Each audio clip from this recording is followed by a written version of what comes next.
Good morning students. आज आपका नया लेसन स्टार्ट हो रहा है। Today there is a new topic. Name of this lesson is uniform circular motion. आज आपका नया चैप्टर स्टार्ट हो रहा है, उसका नाम है एक समान वृत्तीय गति। ठीक है, देखिए आपको जब गति का चैप्टर क्लास 9th में पढ़ाया गया था तो वहाँ पे आपको बताया गया था types of motion. Motion different types के होते हैं। रेक्टिलिनियर मोशन, रेखीय गति। ऑसिलेटरी मोशन था कि कोई ऑब्जेक्ट एक पॉइंट के ऐसे ऐसे मूव करे, और था रैंडम मोशन था जो किसी भी दिशा में रैंडमली मूव कर सकता है, था ना। उसी में एक टाइप का मोशन था सर्कुलर मोशन, वृत्तीय गति था। वृत्तीय गति में क्या आपने पढ़ा था उस वक्त? आपको बताया गया था कि कोई ऑब्जेक्ट, कोई पिंड जो है, पिंड या वस्तु एक निश्चित बिंदु के चारों ओर अगर गति करता है, जैसे कोई पॉइंट ले लीजिए निश्चित बिंदु, और उस निश्चित बिंदु के चारों ओर एक निश्चित पथ पर अगर गति करता है तो उसकी पथ को हम लोग कहते हैं वृत्तीय गति।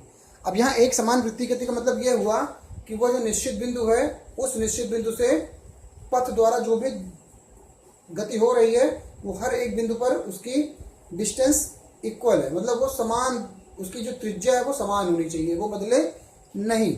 जैसे देखिए फिगर में अगर मैं आपको बताऊं, ये कोई पॉइंट है, इस पॉइंट के चारों ओर मान लीजिए मैंने कुछ ऐसी ये बनाई है मैंने, ये गति इस निश्चित बिंदु के चारों ओर हो रही है। मैं मान लेता हूं कि ये दूरी है r। तो ये जो दूरी r दिख रहा है आपको, ये दूरी हर जगह फिक्स होनी चाहिए। तो इस प्रकार की गति को हम लोग कहते हैं एक समान वृत्तीय गति या यूनिफॉर्म सर्कुलर मोशन।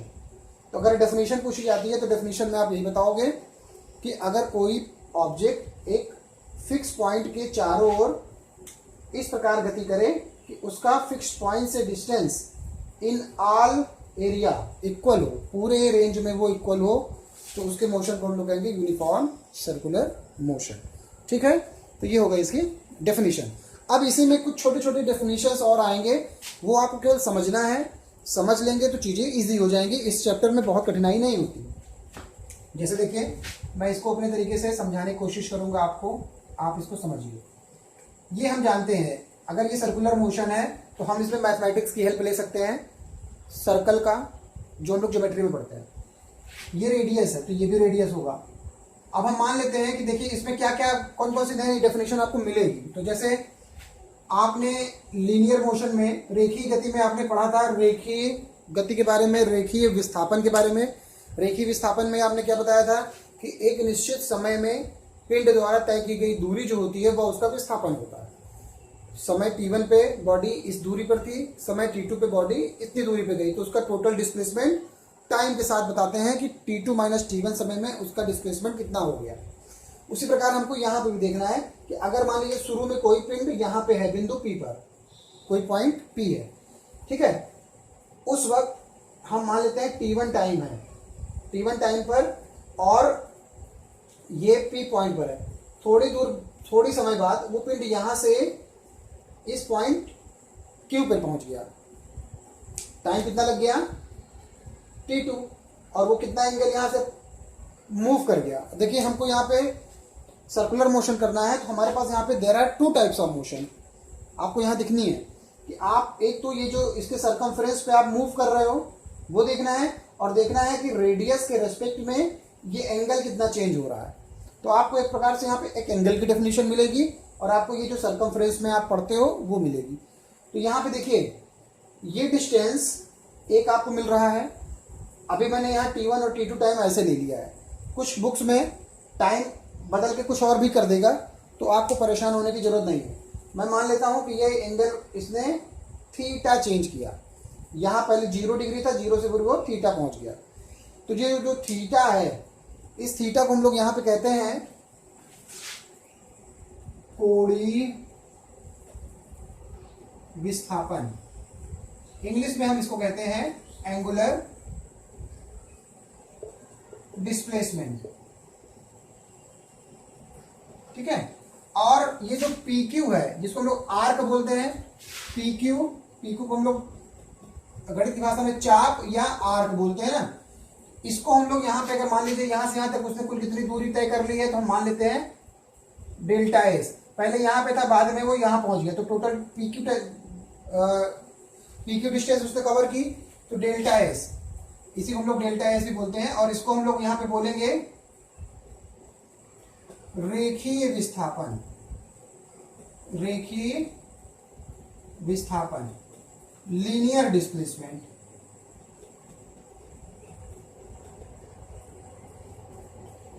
ठीक है, तो यहां पे आपको एक नई चीज यहां पे ये मिलती है कि आपको एक ही मोशन में दो डेफिनेशन मिल गया, एंगुलर एंड लीनियर।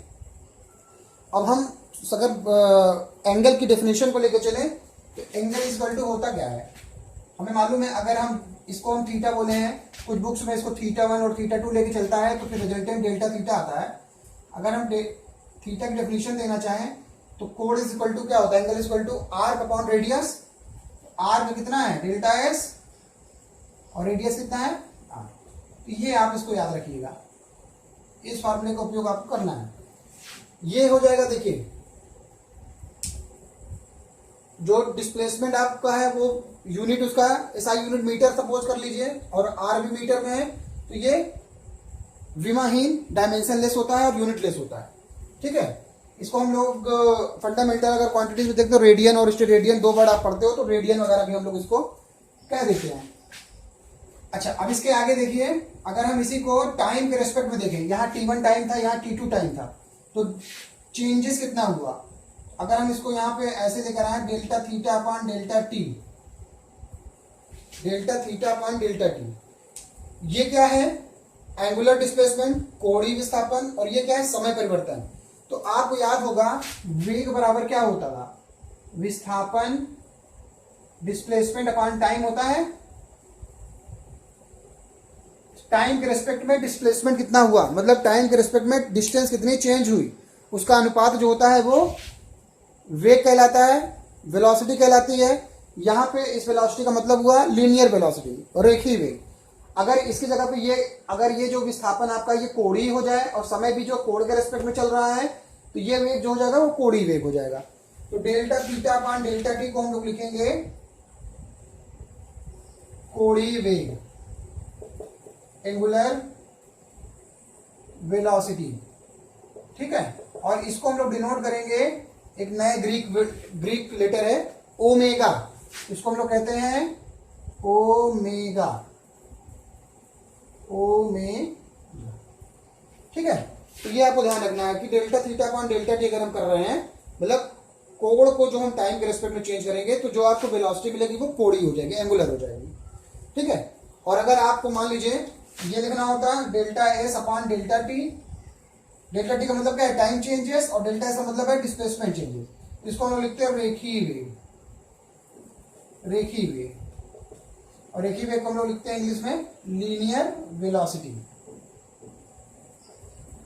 इसको हम लोग स्मॉल वी से निरूपित करते हैं, ये आप सब जानते हो। तो देखिए ये वेलोसिटी है दोनों, ठीक है, तो इसका मतलब ये दोनों की एक यूनिट होगी, डायमेंशन होगा। ये एंगल है, एंगल जो है डायमेंशनलेस है, तो इसका मतलब जो ओमेगा की वो आएगा, डायमेंशन आएगा, वो आएगा T-1। ठीक है, और इसका, लेकिन ये वेक्टर क्वांटिटी होगी क्योंकि वेलोसिटी है। इसका जो होगा रेखीय वेग, वो आप जानते हो L-T-1 डायमेंशन फार्मूला में आपने पहले से ही किया हुआ है। तो इस प्रकार से आपको इसमें ऐसी डेफिनेशंस कुछ बुक्स में मिलेंगी, you have to write it on your copy. Next point is, देखिए मैं नेक्स्ट पॉइंट आपको क्या बता रहा हूं, इसी में इस फार्मूले को लेके चलना है आपको। देखिए इस फार्मूले को हमको लेके चलना है, तो देखिए क्या हमको नया रिजल्ट मिलेगा। Delta theta is equal to है डेल्टा एस अपॉन आर। अगर हम इसको टाइम के रेस्पेक्ट में टाइम से डिवाइड कर दें, तो ये आपको यहाँ पे ये मिला, ये रेडियस क्या है, ये फिक्स है यूनिफॉर्म सर्कुलर मोशन में, तो 1/r को बाहर कर दीजिए, ये हो जाएगा। ठीक है, delta theta upon delta T. देखिए मैं बहुत अंदर की बात अभी नहीं कर रहा हूं, ये टाइम के रेस्पेक्ट में मैंने जो डेरिवेटिव निकाला है ये लिमिट होता है। अगर हम लिमिट में टाइम को जीरो की ओर अप्रोच कर दें, मतलब टाइम घटते घटते घटते घटते जीरो हो जाए, तो उस वक्त ये value delta theta upon delta T जो है वो हो जाएगा D theta upon D T, जब टाइम 0 की ओर अप्रोच करता है। तो उसका मतलब इसको अगर हम लोग ऐसे लिख दें, limit delta T tends to 0, तो ये वाले टर्मिनोलॉजी आ जाएगा limit delta T tends to 0 delta S upon delta T. ये क्या हो जाएगा, ये ओमेगा है और ये 1 अपॉन आर है, और ये क्या हो जाएगा v। तो यहां से आपको क्या मिल रहा है, omega is equal to V upon R, या इसी को अगर आप हटा दें तो v is equal to R omega. तो एक रिलेशन आपको प्राप्त हुआ। ये रिलेशन किसके किसके बीच का है ये देखना है आपको। ये रिलेशन है रेखीय वेग और कोणीय वेग के बीच में। कोणीय वेग मतलब एंगुलर वेलोसिटी व रेखीय वेग, इसको हम लोग कहते हैं लीनियर वेलोसिटी में संबंध। ये एग्जाम में अक्सर पूछा जाता है कि एंगुलर वेलोसिटी और लीनियर वेलोसिटी में क्या रिलेशन होगा। इसके बाद इसमें और भी छोटी छोटी डेफिनेशंस आपको मिलेगी। जैसे देखिए, ये कोई ऑब्जेक्ट मान लीजिए यहां है, ठीक है। अगर ये यहां से पूरे सर्कल में घूमकर पुनः यहां तक पहुंच जाता है तो वो टोटल उसका डिस्प्लेसमेंट 0 हो गया, लेकिन टोटल डिस्टेंस उसने कितनी ट्रेवल कर ली, 2 पाई आर, है ना, 2 पाई आर। अच्छा, ये थीटा है, यहां से आप पूरा घूमते गए तो पूरा आपने कितना एंगल घुमा दिया, 2 पाई घुमा दिया। तो एक आपको यहाँ पे ये न्यूमेरिकल पर्पस है, आगे के वीडियो में मैं बताऊंगा। तो ये पूरा का पूरा वैल्यू कितना मिल रही है एंगल में, 2 पाई। फिर उसके बाद टाइम कितना लगा, अगर मान लीजिए 0 से शुरू किया, पूरे प्रोसेस में जितना टाइम लग रहा है एक कंप्लीट सर्कल कंप्लीट करने में, एक चक्कर काटने में, तो उसको हम लोग कहते हैं टाइम ऑफ फ्लाइट, या यहाँ पे जो पीरियोडिक टाइम बोलते हैं कि एक पूरे पथ को फॉलो करने में कितना टाइम लगा। तो ठीक है, ये सब चीजें अब आपको आगे मिलेगी और वो इसी फार्मूले को ही रिलेट करते हुए आगे बढ़ेगी। अब इसके बाद मैं नेक्स्ट वीडियो में इसके बारे में एक्सप्लेन करूंगा। ठीक है, थैंक यू।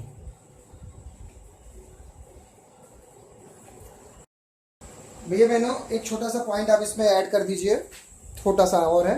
देखिए उसमें क्या करना है आपको, जैसे अगर आपको टाइम पीरियड निकालना है, मान लीजिए पूरे प्रोसेस में टाइम पीरियड निकालना है, तो टाइम पीरियड अगर आपको निकालना है तो आपको मालूम है कि टी जो है टाइम पीरियड है, और टाइम पीरियड की डेफिनेशन होती है कि एक कंप्लीट सर्कल को फॉलो करने में जो टाइम लगा। तो सर्किल को कंप्लीट करने में जो इसमें पूरी डिस्टेंस तय की है वो है 2 पाई आर। ठीक है, तो एक चक्कर पूरा करने में समय कितना लगा उसका, 2 पाई स्मॉल आर। और दूसरा इसकी जो, अब चूंकि ये सर्कमफ्रेंस पे, तो इसकी जो वेलोसिटी होगी वो लीनियर वेलोसिटी होगी, तो ये आ जाएगा 2 पाई आर अपॉन वी। तो यहां से v की वैल्यू कितनी मिलेगी, v इज इक्वल टू आएगा 2 पाई आर अपॉन टी। अगर आप इसको थोड़ा सा सेट कर दीजिए सही से, तो 2 pi by T into R. ये समीकरण अगर मान लीजिए 1 है और ये समीकरण 2 है, तो तुलना करिए समीकरण 1 व 2 की, तो यहां से आपको क्या मिलेगा, तुलना करने पर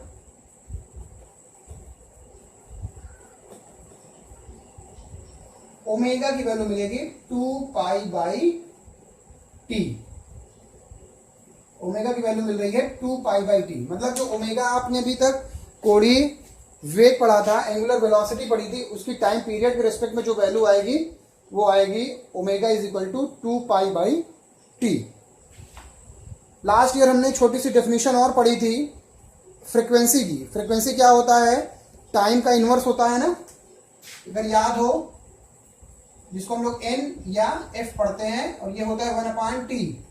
अगर इसको हम ध्यान अगर आपको हो तो यहाँ पे आप रख सकते हैं। तो यहाँ से आपको ये फार्मूला और मिलेगा, 2 पाई, हम f लेके चल रहे हैं, कुछ बुक्स में n दिया होगा, तो ओमेगा मतलब कि एंगुलर वेलोसिटी की 2-3 डेफिनेशन फार्मूला मिलता है, 2 pi by T, 2 pi f, और जो भी आप डायरेक्ट v बराबर आर ओमेगा का फार्मूला पढ़ते हैं ये। तो ये छोटा सा पॉइंट मिस हो रहा था, तो मैंने उसको भी आपको बता दिया है, ये अब आप नोट कर लीजिएगा। फिर इसके बाद आपको बताऊंगा इसमें दो नाम और आएंगे कि एसेलरेशन, अगर ये बॉडी मूव कर रही है, मोशन में है, तो इसमें एक एसेलरेशन होगा, त्वरण उत्पन्न होगा। तो उस त्वरण के बारे में आपको मैं नेक्स्ट वीडियो में बताऊंगा। ठीक है, धन्यवाद।